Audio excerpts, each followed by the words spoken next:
Assalomu alaykum, hurmatli go'zal va lobar opa-singillarimiz. Sizlarga kerakli bo'lgan mavzularni yoritishga harakat qilmoqdaman. Yangi qo'shilayotgan obunachilar. Bizning asosiy mavzularimiz onalarimizga kerakli bo'ladigan ona va bola o'zi sog'lom hayot kanalimda nomi. Onalarimizda bolalarga kerakli bo'ladigan mavzularni yoritib berishga harakat qilyapman. Meni kuzatishda davom etinglar. O'zi men kimman? Bu ma'lumotlarni qayerdan olyapman? Men o'zimni tanishtiradigan bo'lsam, ikkita farzandni, o'g'il va qizni onasiman. Bundan kelib chiqadiki, bu ma'lumotlar hayotim davomida qiyinchilik bilan yig'ilgan. Sizlarga juda kerakli ma'lumotlarni berishga harakat qilaman. O'zim juda qiynalganman bu ma'lumotlarga yetib kelguncha. Hozir aytib o'tganimdek, internetdan qidirganman, hayotdan qidirganman, odamlarning so'zlaridan qidirganman. Bular yig'ilib, o'zimga kerakli bo'lgan narsalarni olganman. Bu mavzularning har biri ayollarimizga kerakli mavzular. Ayollarimizga, bo'lajak onalarimizga va endi turmushga chiqmoqchi bo'lgan qizlarimizga ham kerakli mavzular. Chunki barcha ayollarning hayotida bo'ladigan shu mavzularga ish tushadi. Buni iloji yo'q tushmaslikda. Chunki biz O'zbekistonda yashaymiz. Hozir sizlarga yoritib bermoqchi bo'lgan mavzuyim bu ayollarimizga emas, hozir tug'ruq jarayoni yaqin bo'lgan onalarimiz, ya'ni homiladorlar uchun. Nimaga ular uchun? Chunki tug'ruq jarayonida razrif tikish, meditsina tilida chok deyiladi. Chok tushmasligi uchun nima qilish kerakligi haqida bu juda ham zarur. Nimaga desangiz, chok tushgandan so'ng juda ham og'riq bo'ladi. O'zi tuqqaningizcha suyaklar ochilganligi sababli 40 kun ichida onalar o'z oldingi holatiga qayta olmaydi. Undan tashqari farzandingiz kichkina bo'lganligi sababli unga muntazam qarashingiz kerak.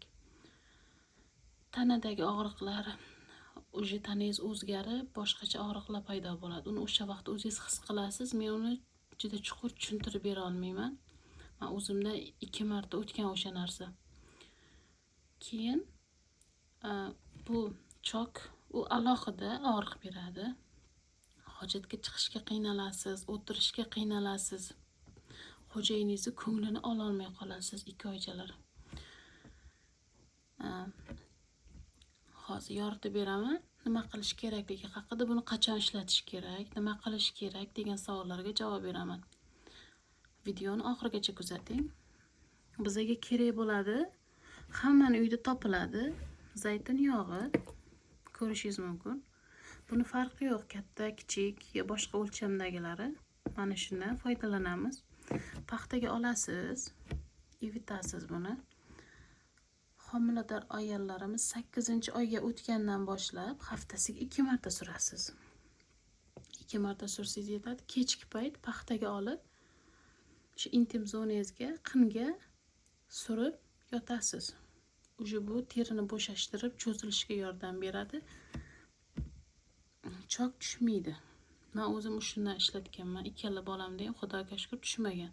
Bu juda ham qattiq og'ritadi. Buni ko'pchilik onalar biladi o'zi.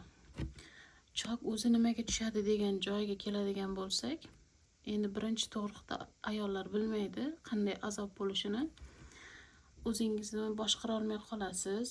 Doktorlarning aytganini ham qila olmay qolasiz. Lekin ayollar e'tiborli bo'ling. Miyangiz yoniq turadi, og'riq kuchli bo'lsa ham doktor aytgan vaqt kuchanish kerak, aytmagan vaqt kuchanmaslik kerak. Chunki bola boshi chiqqandan keyin juda katta bosim bilan chiqadi va yirtilishga sabab bo'ladi.